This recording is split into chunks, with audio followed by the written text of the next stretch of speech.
नमस्कार, स्वागत छ पावर न्यूजमा। म प्रेम बानिया। दर्शकहरू, सरकारले आर्थिक वर्ष 2070-71 का लागि 5 खर्ब 17 अर्ब 24 करोडको कुल बजेट सार्वजनिक गरेको छ, जसको 53.3% अर्थात् 2 खर्ब 75 अर्ब 66 करोड बजेट साधारण खर्चका लागि र 2 खर्ब 41 अर्ब 58 करोड अर्थात् 46.7% विकास बजेट निर्धारण गरेको छ। यसका लागि आम्दानीतर्फ राजस्वबाट 54 अर्ब 50 करोड, सामा फिर्ताबाट 5 अर्ब 50 करोड, वैदेशिक अनुदान अपेक्षित 69 अर्ब 54 करोड, वैदेशिक ऋण 43 अर्ब 70 करोड र बजेट घाटा 44 अर्ब लक्षित छ। सामान्य, नयाँ र अधिक परम्परागत बजेट सार्वजनिक भएपछि निजी क्षेत्र र सम्बद्ध विज्ञहरूले फरक प्रतिक्रिया दिएका छन्।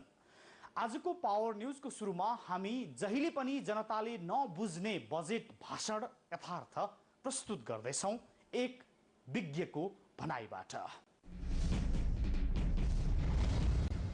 निर्वाचन गर्ने एकमात्र म्यान्डेटका साथ गठन भएको सरकारले आर्थिक वर्ष 2070-71 का लागि आइतबार 5 खर्ब 17 अर्ब 24 करोडको पूर्ण आकारको बजेट प्रस्तुत गर्यो। अर्थमन्त्री शङ्कर प्रसाद कोइरालाले लामो समय लगाएर बजेट वक्तव्य पढेका थिए। तर जसका लागि बजेट आएको हो, आउनुपर्ने हो, त्यो समुदायले बजेट कस्तो आयो भन्नेमा खासै सरोकार नराखेको टिप्पणी एकजना विज्ञले गरेका छन्। पूर्व मुख्य सचिव डाक्टर बिमल कोइराला। हामीले जनता केही बोल्दैनन्, केही छैन, उनीहरू केही भन्दैनन्, गरिब छन्, त्यो खान नपाउन् भनेर जुन किसिमको हेलचेक्राइ राज्यले गरिब जनताप्रति गरिरहेछ, यसको परिणाम विद्रोहको रूपमा आयो भने कसैले पनि यसको मूल्य चुक्ता गर्न सक्दैन। हाम्रो राजनीतिले मैले भन्दैछु यसको मूल्य चुक्ता गर्न सक्दैन। मुलुकले ठुलो क्षति बेहोर्नु पर्ने हुन्छ। बजेट आउन साथ कर्मचारीको तलब बढ्ने र त्यसको मार जनतालाई पर्ने भन्दै सर्वसाधारणले बजेटप्रति खासै चासो नराखेको बताउँछन् उनीहरू। कर्मचारीहरूको लागि चाहिँ 18% वृद्धि हामी जस्तो जुन काम गर्ने मान्छेलाई चाहिँ अहिले केही पनि छैन। तपाईँको भन्नुपर्दाखेरि खासै सरकारको बजेट चाहिँ मलाई चित्त बुझेको छैन। नागरिकको लागि त केही न केही त्यही त भन्छ नि, जुन मान्छे चाहिँ माथिल्लो स्तरमा छ नि तिनीहरूको लागि मात्रै छ। अहिले जुन सर्वसाधारण जनता काम गरिरहेछन् त्यसको लागि त अहिले केही पनि छैन। यो बजेट जुन अहिले जुन कर्मचारीको जुन तलब वृद्धिको छ, 1000 मौगी के भत्ता भनेको छ, त्यो सरकारले चाहिँ के गरेछ भने सर्वसाधारण जनतालाई नहेरिकन कर्मचारीलाई मात्रै हेऱ्यो। यसमा चाहिँ जनतालाई चाहिँ एउटा मौगीको ढाड सेक्ने भन्दा अर्को केही उपाय हुँदैन। अब त बाँच्नै गाह्रो हुन्छ। यो बजेटले चाहिँ खालि झुक्याउने प्रवृत्ति मात्रै गरेको हो कि जस्तो लाग्यो होइन। तलब बढाएर कर्मचारीहरूलाई एउटा उनीहरूलाई चाहिँ उनीहरूको दबाबलाई चाहिँ अलिकति सान्त्वना दिने मात्रै गरेको। तर यो तलब बढ्नुभन्दा चाहिँ महँगी चाहिँ अलिक घटाउन पाए राम्रो हुन्थ्यो। यो जो बजेट सरकारी उसले बजेट छुट्याइदियो जो पर्सेन्ट, त्यो बजेट गरिब जनताहरूलाई र दुखीहरूलाई केही उसको आशावादी मात्र बनाइदिइ पुग्यो। र जो सरकारी कर्मचारीहरू छन् तिनीहरू एकदम उनीहरू माथि उठिरहेका छन्, एकदम खुसी छन्। उनीहरू सर्वसाधारण मानिसहरू एकदम निराश, दुखी, पीडित भइरहेका छन्। बजेट भाषण त भयो, तर बजेटले के गर्ला जस्तो त अब हाम्रो बजेट त अब भाषण हुन्छ होइन, ठाउँमा पुग्दैन। माथि अब तपाईँको त्यही हो, घुस खाने, के गर्ने, भ्रष्टाचार गर्छ। अब बाटोको लागि भनेर बजेट छुट्याउँछ, तर त्यो बजेट बाटोको लागि नपुग्दाखेरि माथि विभिन्न नेताहरूले नि खाइसकेको हुन्छ। ठाउँको गाउँको गाविसको लागि, एउटा बाटोको लागि अथवा केहीको लागि, खानेपानीको लागि, बिजुलीको लागि, बत्तीको लागि भनेर भनिन्छ। तर त्यो ठाउँसम्म नपुग्दै माथिबाटै त्यो बजेट चाहिँ चुहावट हुने काम चाहिँ अहिलेसम्म जारी छ। त्यसैले यो बजेट भाषण भएर पनि यो प्रभावकारी हुन्छ जस्तो मलाई लाग्दैन, जहाँसम्म लाग्छ।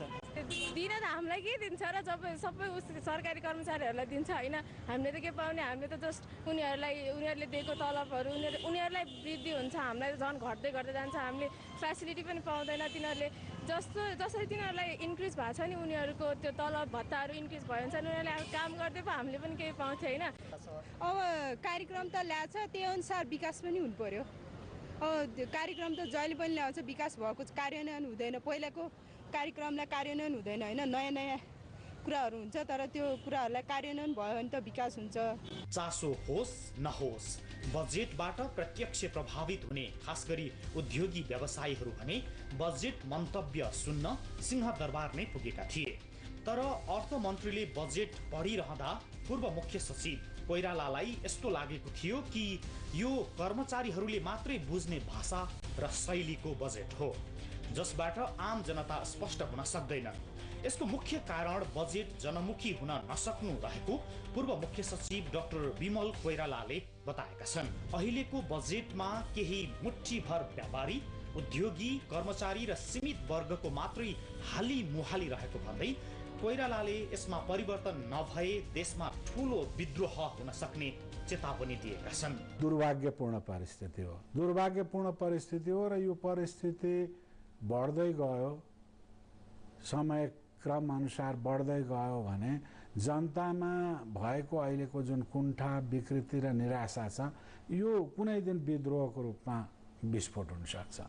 अब हामीले हेक्का राखेका छैन कहिले हुन्छ भन्ने कुरो र कहिले यो विस्फोटमा अनुवाद हुन्छ भन्ने कुरा कसैले आकलन गरेको विषय पनि होइन। त्यसकारण हामीले जनता केही बोल्दैनन्, केही छैन, उनीहरू केही भन्दैनन्, गरिब छन्, त्यो खान नपाउन् भनेर जुन किसिमको हेलचेक्राइ राज्यले गरिब जनताप्रति गरिरहेछ यसको परिणाम विद्रोहको रूपमा आयो भने कसैले पनि यसको मूल्य चुक्ता गर्न सक्दैन। हाम्रो राजनीतिले मैले भन्दैछु यसको मूल्य चुक्ता गर्न सक्दैन, मुलुकले ठुलो क्षति बेहोर्नु पर्ने हुन्छ। सरकार व्यापारी, कर्मचारी र सीमित वर्गका लागि मात्रै नभएर बजेट जनताको लागि बनाउने हो भने बजेटमा आमूल परिवर्तन गर्न जरुरी रहेको उनको तर्क छ। बजेटले सर्वसाधारण जनताको जीवनमा परिवर्तन ल्याउनका लागि यसको स्वरूप र शैली नै परिवर्तन गर्न जरुरी रहेको उनको तर्क छ। सुधार नगरिकन अब सुख छैन। अब कुनै पनि राजनीतिज्ञले म टाठाबाट ठालु धनीहरूको मात्रै पक्षधर हुँ, म तिनीहरूको हितको निम्ति मात्रै काम गर्छु र तिनीहरूले सुन्नुपर्ने कुरा, तिनीहरूले बुझ्नुपर्ने कुरा बुझ्दै हुन्छ, विरोध गर्ने वा समर्थन गर्ने यिनी केही हामी जस्तै मान्छेहरू हुन्, यिनीहरूको रुचिको कुरा गर्दै हुन्छ भनेर उम्किन चाहिँ पाउँदैन। अब जनताकै रुचिको कुरा बोल्नुपर्छ र जनताकै भाषा बोल्नुपर्छ, जनताले नै मन पराउनुपर्छ। हेर्नुहोस् यो समय धेरै दिन रहँदैन, हामीले टिकाउने होइन, जनताले टिकाउने हो जसको जगमा प्रजातन्त्र बसेको छ। बजेट प्रति चासो बढाउन गरिब जनतालाई सम्बोधन गरेर जनमुखी कार्यक्रमहरू ल्याउन जरुरी भएको भन्दै उनले आफ्नो कार्यकालमा केही सुरुवात भए पनि जिम्मेवारी सम्हालेपछि बजेटको भाषा जनताले बुझ्ने सरल बनाउने र जनताकै लागि बजेट ल्याउन कसैले ध्यान नदिएको उनको भनाइ छ, जसका कारण बजेटप्रति नागरिकहरूको चासो घट्दै गएको उनको ठम्याइ छ। तर परम्परागत रूपमा अर्थमन्त्री कोइरालाले आइतबार चुनावलाई दृष्टिगत गरी चुनावी सरकारको बजेट प्रस्तुत गरेका प्रति उनको असन्तुष्टि छ। वास्तवमा औसत जनताले कहिल्यै पनि स्पष्टसँग नबुझ्ने वक्तव्य जस्तो बन्छ बजेट र त्यसका प्रति त्यति चासो पनि व्यक्त गरिरहेका हुँदैनन् आम जनता, जो यसपालि भइआएको थियो। यो सन्दर्भसँगै बजेट पछिका प्रतिक्रियाहरू अघि केही बेर बजेट तथ्यमा आधारित यो रिपोर्ट प्रस्तुत गर्छौं। नयाँ नारा र कार्यक्रम नथपी सरकारले आर्थिक वर्ष 2070-71 को बजेट आइतबार सार्वजनिक गरेको हो। अर्थमन्त्री शंकर प्रसाद कोइरालाले सिंहदरबार स्थित राष्ट्रिय योजना आयोगको सभाकक्षमा 5 खर्ब 17 अर्ब 24 करोडको पुल बजेट सार्वजनिक गरेका हुन्। विकासतर्फ 2 खर्ब 41 अर्ब 58 करोड बजेट छुट्याइएको छ। यो पुल बजेटको 46.7% हो।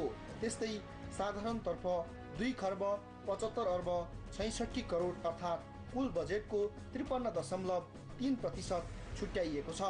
सरकारले राजस्वबाट 3 खर्ब 54 अर्ब 50 करोड, सावा फिर्ताबाट 5 अर्ब 50 करोड, वैदेशिक अनुदानबाट 69 अर्ब 54 करोड, वैदेशिक ऋणबाट 43 अर्ब 70 करोड उठाउने लक्ष्य राखेको छ। यसो गर्दा पनि 44 अर्ब बजेट घाटा हुने सरकारी अनुमान छ। संविधान सभाको निर्वाचन गर्ने एक मात्रै म्यान्डेटका साथ गठन भएको खिलराज रेग्मी नेतृत्वको सरकारले संविधान सभाको निर्वाचनलाई पहिलो प्राथमिकतामा राखेर बजेट सार्वजनिक गरेको हो। निर्वाचनका लागि सरकारले 16 अर्ब रुपियाँ छुट्याएको छ।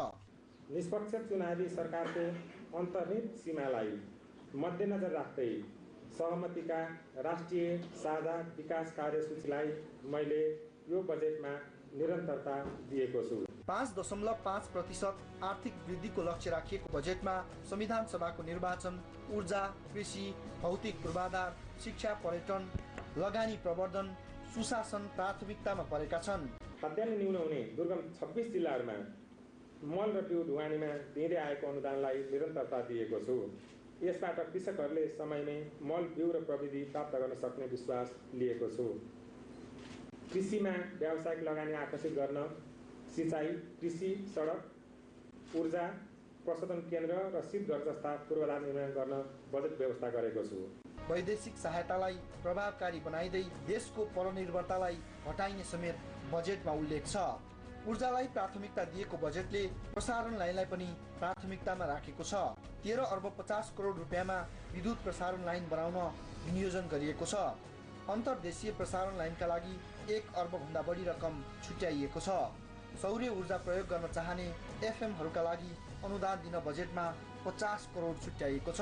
काठमाडौँको बाटो विस्तारका लागि 1 अर्ब 81 करोड विनियोजन गरिएको छ। 1 अर्ब 12 करोड रकम मुगलिन नारायणघाट बाटोलाई 2 लेन बनाउनका लागि विनियोजन गरिएको छ। सामाजिक सुरक्षामा 11 अर्ब 1 करोड रकम विनियोजन गरिएको छ। लगानी मैत्री वातावरण बनाउनुका साथै निर्यातजन्य उद्योगलाई प्रोत्साहन गरिने बजेट वक्तव्यमा उल्लेख छ। अन्तर्राष्ट्रिय स्तरको प्रदर्शनी स्थलका लागि चोभारमा ठाउँको व्यवस्था गरिएको छ। स्थानीय निकायमा जाने अनुदानमा 12 अर्ब 68 करोड विनियोजन गरिएको छ। नेपाल टेलिकममा रणनीतिक साझेदार भित्र्याउन आवश्यक पहल गरिने बजेटमा उल्लेख गरिएको छ। सेनाको बङ्करदेखि ब्यारेक अभियानलाई निरन्तरता दिइनेछ। न्यायालयको बजेटलाई समग्र बजेटको 1% सम्म पुर्याइने उल्लेख गरिएको छ। निजामती कर्मचारीको 5 लाखसम्मको बिमा भएको छ।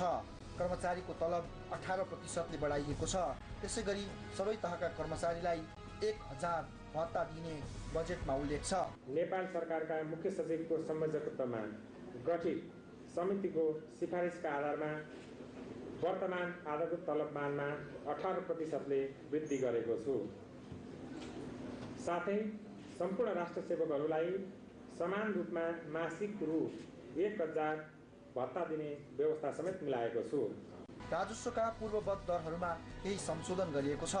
संशोधन गरिएको व्यवस्था अनुसार 1 वर्षभन्दा बढी विदेशमा काम गरेका कामदारले 30 इन्चसम्मको टिभी ल्याउँदा भन्सार नलाग्ने भएको छ भने क्यान्सर रोगको औषधि आयातमा भन्सार छुट गरिएको छ।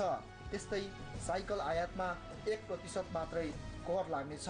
मदिरा र श्रुतिजन्य पदार्थमा 15%सम्म कर वृद्धि भएको छ। यस्तो बजेट सार्वजनिक गरेपछि अर्थमन्त्रीले सोमबार पत्रकार सम्मेलन गर्दै भनेका छन्, पुनः बजेट आएको छ, समयमै आएको छ। सबै क्षेत्रहरूलाई हामीले समेटेका छौँ। लक्षित वर्गसम्म पुग्न हामी सकेनौँ होला। यो वर्ष चुनावको पनि वर्ष छ। 2 चुनावको कुरा गरेका छौँ। अब सरकार आफै पनि चाहिँ अलिकति निष्पक्ष चुनावी सरकारको रूपमा अन्तरिम सरकार रूपमा आएको छ। त्यो हिसाबले होला। तर हामीले चाहिँ यो चाहिँ राष्ट्रलाई र देशका चाहिँ सबै जनताहरूलाई केन्द्रबिन्दुमा राखेर यो बजेट चाहिँ निर्माण गरेका हौँ। अब जहाँसम्म यो चाहिँ तलब बढाउँदाखेरि अर्थमन्त्री पनि जोडियो कि भन्ने कुरा छ, त्यो चाहिँ एउटा संयोग मात्रै हो। अब निजामती सेवा ऐनमा जुन कानुनी प्रावधान छ त्यहाँ भएको कानुन आफै सक्रिय भएको अवस्था मात्रै हो। अब त्यसले चाहिँ यसपल्ट त्यो समितिले कानुनमा लेखेको प्रक्रिया पुरा गर्दाखेरि जम्मा जम्मी यो 3 वर्षमा 21% चाहिँ मुद्रास्फीति भएको छ। त्यसको क्षतिपूर्ति गर्नको लागि अब राष्ट्र सेवक कर्मचारीले पाउने तलबमा 21% वृद्धि हुनु पर्यो। यसरी सरकारले आफ्नो दायरामा बसेर पूर्ण बजेट ल्याएको छ। पटक पटक हुने गरेको राजनीतिकरणमा यस पटक नभए पनि बजेटप्रति नेताहरू र अर्थविदहरूको धारणा फरक छ।